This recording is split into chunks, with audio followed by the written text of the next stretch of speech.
In today's video, I'm going to teach you how to install Bluestacks in D drive.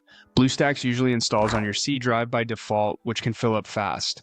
If you'd rather keep your system drive lean or have more space on D, the good news is you can point the installer to D during setup.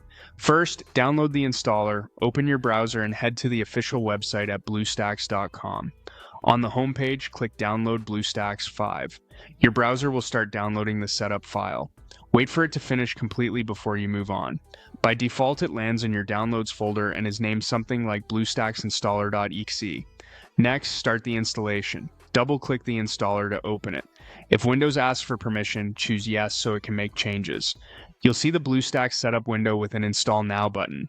Before you click that, select Customize Installation. This is important because it lets you change where BlueStacks will live. In the Install Path box, you'll see the default C path, typically C/Program Files BlueStacks. Replace it with D BlueStacks. You can type it directly or browse to your D drive and create a BlueStacks folder. Make sure the D drive has enough free space, then confirm the path. With the location set to D/BlueStacks, go ahead and click Install Now. The installer will copy files and set everything up in that D drive folder.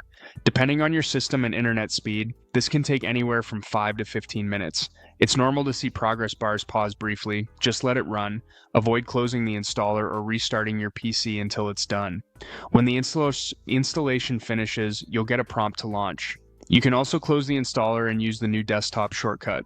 Open BlueStacks, and it will now run from the D drive exactly as specified during setup. From here, you can start configuring BlueStacks and signing into your favorite app stores whenever you're ready. That's all there is to it. Download from the official site, open the installer, use Customize Installation to switch the path from C to D, install, and launch.